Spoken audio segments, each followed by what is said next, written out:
Okay, so part 2 of this instructional video is going to try and cover pretty much everything from the garter cast on, which I demonstrated in the first video, and knitting 2 row stripes all the way until you get to 21 contrast stripes. And on that 21st contrast stripe, you're actually going to knit a 3rd row, which will go from the right side of the shawl all the way across to the end, and will end here, which would start a wrong side row. And that is where I attach my main color yarn with a basic knot at the edge, which I'm going to show you in a moment how to take care of that to make it a little bit more hidden and weave the end in. And the way you get what I call a purl ridge, which I love to use in my designs, I think it's just beautiful, it looks like a sewn seam, a hand stitch seam, is all you do is on the back of your project where you would normally be purling in stockinette, instead you knit directly across and you create this sort of interlocking ridge of accent stitches all the way across. Then when you get to the center stitch, this is where you want to pay a little bit of attention. Let's see here, there's a lot of fabric here and a little bit of video space. When you get to the center stitch, so you're on your back side and you're knitting across where you normally would purl. And when you get to your center stitch, you don't knit the center stitch, you're going to purl it. And that's going to keep this line of stockinette continuing the whole way through. And then once you get past the center stitch after you purl it, then you resume knitting all the way across.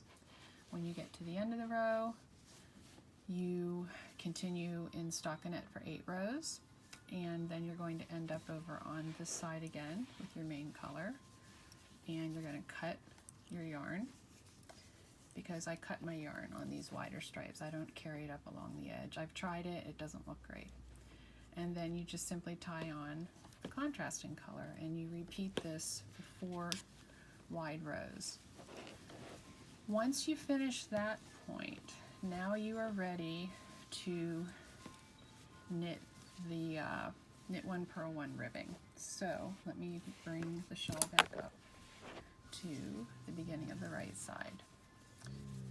So I believe in this pattern, what I did was I finished this last wide row on the left side of the shawl, but then instead of starting on the left side of the shawl and working my way back, it's written in the pattern, you slide all your stitches back to this end of your needle, and you're going to attach your contrasting yarn here. I actually wove that end up, and you're going to knit 1 purl 1, and you're going to change from number 7 needle tips or needle to a number 6 needle, and you're going to want to knit this somewhat tightly, just because you want the ribbing to pull in just a little bit.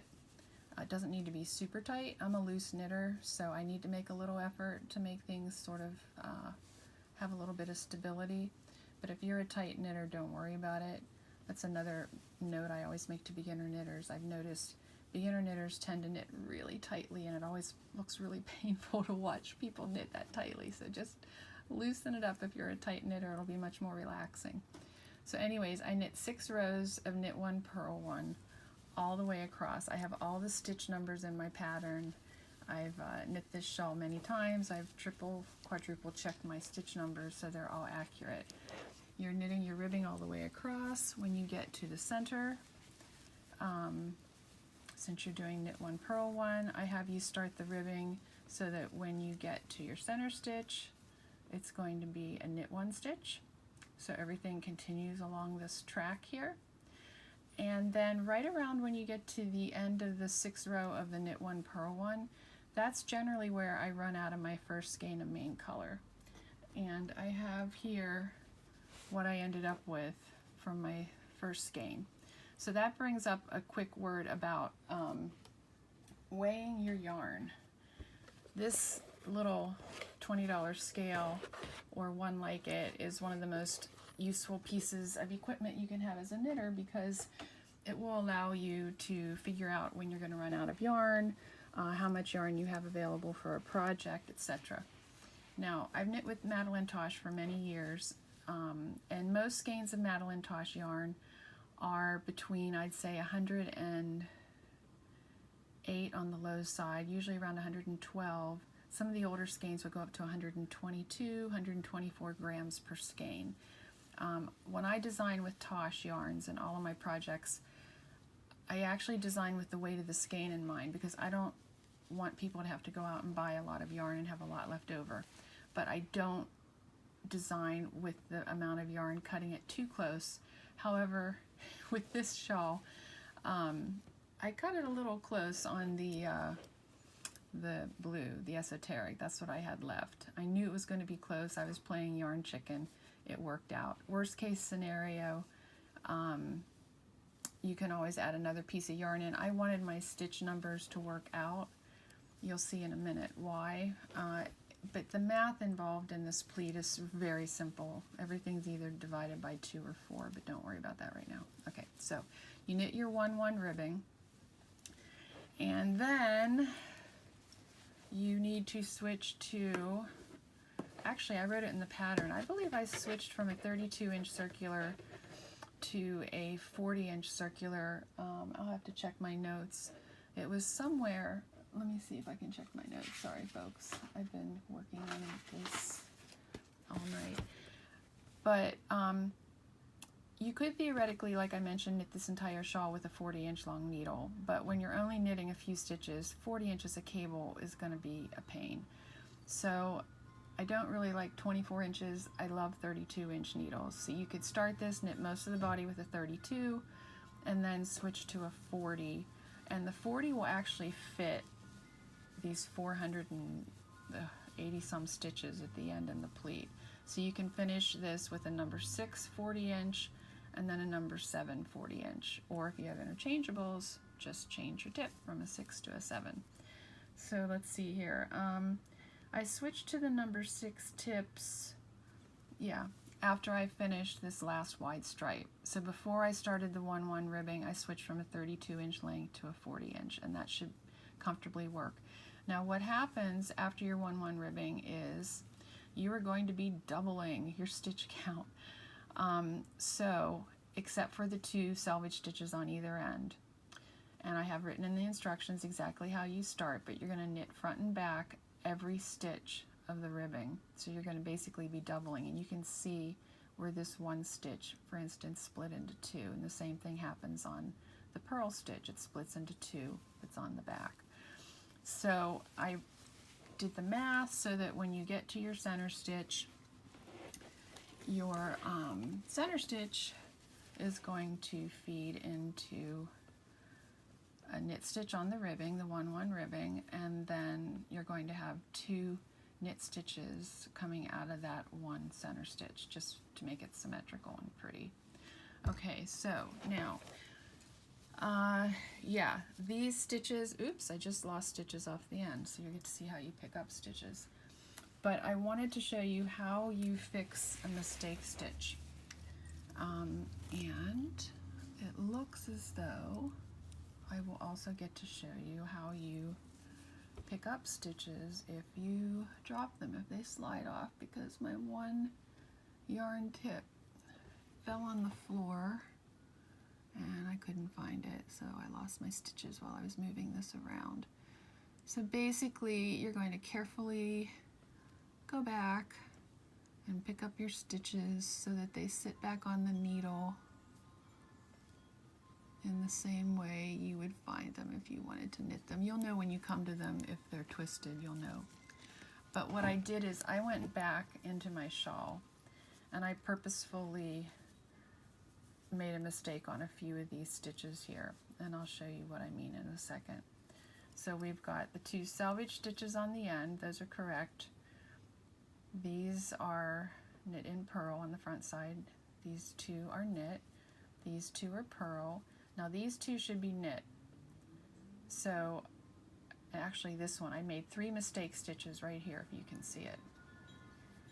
This should have been a knit stitch, this should have been a knit stitch, and this should have been a purl stitch, but I reversed them. So I want to show you how you can fix that without having to go back 400 and some stitches to fix a mistake like that.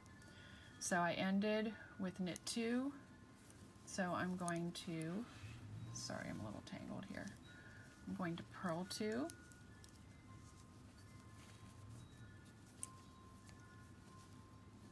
okay, and again I am working with a new setup, so I am actually watching what I'm doing through my iPhone. Not the easiest way to go. Okay, so what I'm going to do is you can do this without a tiny crochet hook, but teeny tiny crochet hooks are great to have. You can pick them up at Michael's for like $2. They're great for putting beads onto stitches, which I have a pattern that shows you how to put number 6 seed beads onto a 1 skein of Arroyo, Malabrigo Arroyo beaded shawl, and explains exactly how to use this crochet hook to put beads onto your knitting without having to pre-string your beads onto your yarn. Anyways, so these stitches here are correct. These next 3 are not correct. So if you notice, if you take this 1 stitch off, I'll bring it up a little closer. This yarn is coming from the front through the stitch to the back, but we want it to be a knit stitch, so we want the yarn to be coming from the back through to the front. So you're going to basically pull this yarn out, and so you want the yarn coming from the back to the front. And again, I'm going to have to look around my phone to see what I'm doing here. Now the one thing you need to be careful of when using a teeny tiny crochet hook is it can split the plies on your yarn. So you want to kind of do this very carefully and concentrate on what you're doing. So there we go. I just changed the yarn to feeding from the back through. So now I'm going to go ahead and knit this stitch, although you can see the wrong leg is facing me, I believe. Let me get this in the proper position here. I swear this does work. Okay, so I believe, oops, okay. So I am working in reverse on this phone. Okay, it should go this way. The tension might just be off. Okay, yeah, that looks fine. And now I'm going to do the same thing with this stitch. I'm going to gently take it off my needle. Try not to put any tension on it because you don't want it to run down, but you can also use this technique if you make a mistake further down. You just have to undo a bunch of stitches and ladder it back up. So you just want to gently pick that out. So the yarn was feeding through the front. You just simply want to feed the yarn from the back through the front, and then place it back onto your needle, hopefully without splitting the plies. There's a ply that's a little bit off, so we'll just do a little bit of correction, tighten it up a bit, knit that one. Okay, and then I also did one where I made a knit stitch instead of a purl stitch, so it's just the reverse. Here the yarn is feeding from the back up through the stitch, but you want the yarn feeding, instead of coming from the back of the stitch, you want the yarn coming from the front of the stitch. So we're going to pull that out, and then we're going to bring the needle behind the stitch, maneuver this to grab that yarn, bring it up onto your needle, and now it's in the proper position. It's a purl stitch. Okay, so I did this at the end because I wanted to show you really quickly how we do the bind off for this shawl. So I did the math on this. This pleat, I believe, is, I'll show you how I counted. Let's see how many rows I did. I've knit this shawl several times, so I usually do 17 or so. I did 1, 2, 3, 4, 5, 6, 7, 8, 9, 10, 11, 12, 13, 14, 15, 16, 17 rows. So if you multiply 17 rows times 482 stitches, I think I got like, I don't know, 7,500 stitches or something crazy that I've been doing like all night to get this pattern online for you guys. So okay, so yeah, it took a while, so I'm really happy to be at this point. But like I said, doing this pleat is really good travel knitting because it's pretty mindless, because you're not doing any increases. You just knit 2, purl 2. And with these blunt needles, they're pretty forgiving. They don't split the yarn, so you can even kind of, if you wear reading glasses like I do, put my low granny ones on and watch TV and do knit 2, purl 2. And if you're really tired, that's where that mistake fix comes in handy. Okay, so now the bind off. Typically when I bind off knitting, I prefer to bind off on the right side of a project in knit, because it creates a really pretty chain across, which I prefer. Personally, I prefer. But in this project, I'm going to bind off in knit 2, purl 2. I'll show you what I mean. And here's another trick. Yes, you can bind off with the other end of your circular, but since these stitches, I don't think I can get this far enough away with this distance. These stitches on a 40-inch are just fitting. So to bind off with a little bit of an end here and a lot of weight would be rather a pain. So I prefer, when I'm binding off a lot of stitches, to use the same size needle and a double point, because then you don't have to carry this weight around from the other end of the project. Okay, so binding off is very simple. So the first 2 stitches are always in garter, so they're knit. When you bind off, you want to bind off loosely. There are a lot of different bind offs that people use, sewn bind offs and other types. I've never needed to use them. I'm pretty loose. And what you can do is you can bind off maybe a dozen or half dozen stitches, and then give it a little tug and see if your edge has enough give to it. So the first 2 stitches I bound off in knit, so I'm just knitting the stitch and then gently pulling the last stitch over. Now my next stitch is a purl stitch, so just as you would think, I bring the yarn to the front, purl that stitch, keep it fairly loose, pull it over. The next stitch is a purl that stitch, loosely pull it over. Okay, make sure I have some give. Next stitch is going to be knit 2, so I'm going to knit that stitch. I'll just do 2 more and then I'll test the give on the edge to show you approximately what you're going to be after, because you want your shawl to have a certain amount of, I'll do 2 more, give to it. Especially since you're working so many stitches, you don't want to get too far into this and realize it's too tight and have to go back, because undoing bind offs is a pain. You have to make sure your stitches don't drop and run down. Okay, so then what I usually do is I just slide that onto here, left needle, and then I just kind of check it out. And this is pretty good. You don't want your bind off to be so loose that it looks messy and you have loops, but this type of a bind off creates a really pretty edging. If you were to just do a knit all the way across, you'd get too much of a flat chain and it would flatten out this pleat. So that is the bind off, and I have a few notes here, a couple of other things really quickly I wanted to mention. I guess it's just showing you a couple of other shawls that I knit, and just a little mention on yarn weights.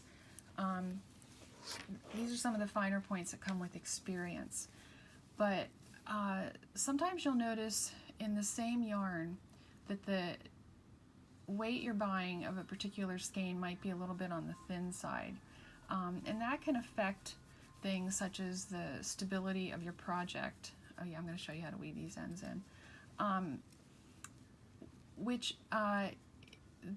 I've knit with DK, Tosh DK a lot. You should be fine with these needle sizes, don't worry about it. But I wanted to show you the other shawl that I knit with Tosh DK, specifically for this Madeline Tosh newsletter. These were chosen to be similar to my original prototype shawl, which was also knit in Tosh DK in the colors Yoko and Stovepipe, which is a beautiful sort of bluish dark gray. And then the Yoko is a similar speckled yarn, but a warmer tone. Grace Notes is a little bit more neutral, a cool gray, and the dark is Dirty Panther, which is also fairly neutral. But I also, when I asked Jimmy Beans for these wools, I asked them to pick yarns that had some tonal quality. I don't like solid or opaque yarns. I like yarns to have some variation and look hand-dyed. Also, sometimes with hand-dyed yarns, you might get, like I did with my prototype shawl, one skein that's a bit darker and one skein that's a bit lighter. And if that's the case, which I kind of prefer, I like to use the lighter skein for the skinny stripes to create that contrast pop, and the darker skein for the wide ruffle so it's not too bright. So that's another little tip there. One more shawl to show you, and then I'll show you how to weave in the ends. This shawl, I'll also photograph for my pattern, was knit with Malabrigo Rios, which is technically a worsted weight yarn. I use Malabrigo Rios interchangeably with Tosh DK and Tosh Vintage, their worsted weight, and find that Rios sort of falls somewhere in between Tosh DK and Tosh Vintage. And I've used it in many projects, sweaters, shawls. I love it. It's a beautiful merino wool. This colorway was called Diana, and I'm pretty sure the dark gray was also a Rios, but I forget the color name. It could have been a Tosh color, but it's a dark gray.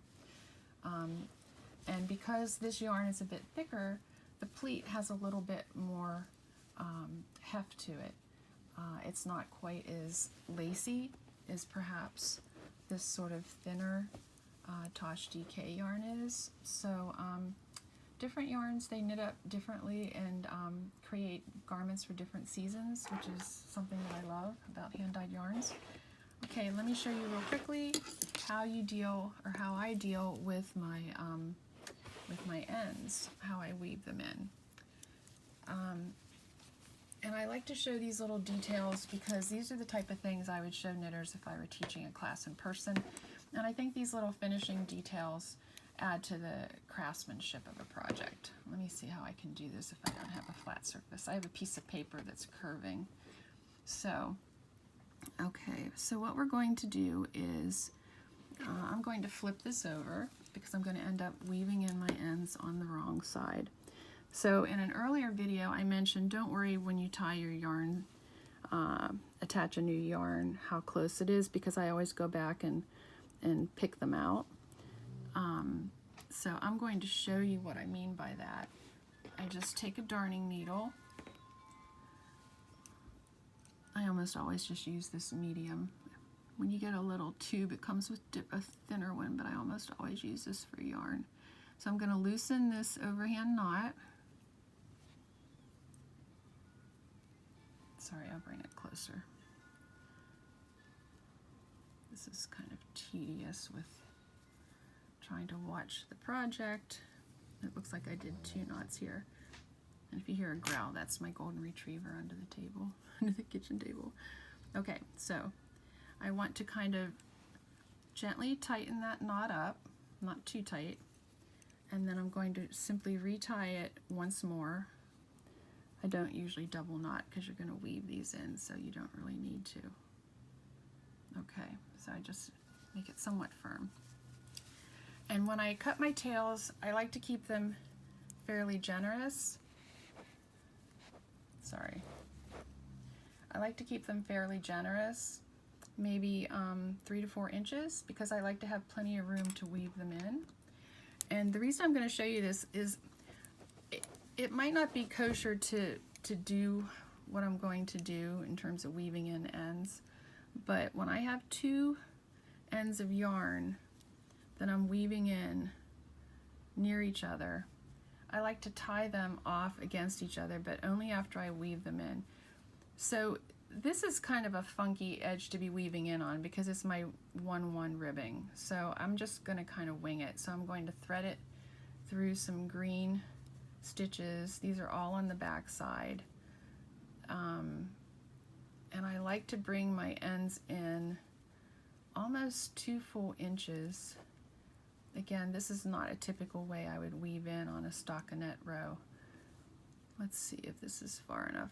You could also conversely weave it in against the blue, but this is, you just basically want to get it out of the way, so I'll show you what I mean. Okay, so I'm just going to pull this through, and I don't pull it too tight, because what I'm going to do is I'm going to stretch this out in a second.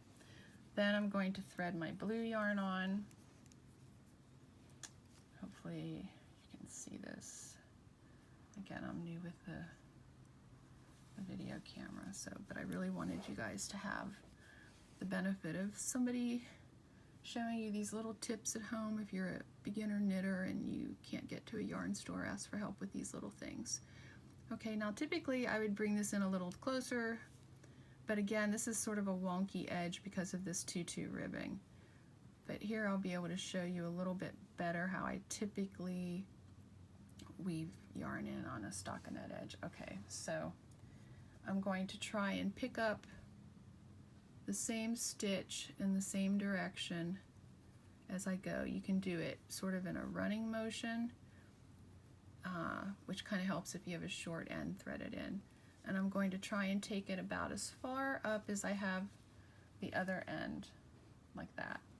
Then I'm going to pull it through. And then what I do, and again, ideally this would be flat on a table, not twisted up in the air like I'm doing. I give it a little stretch.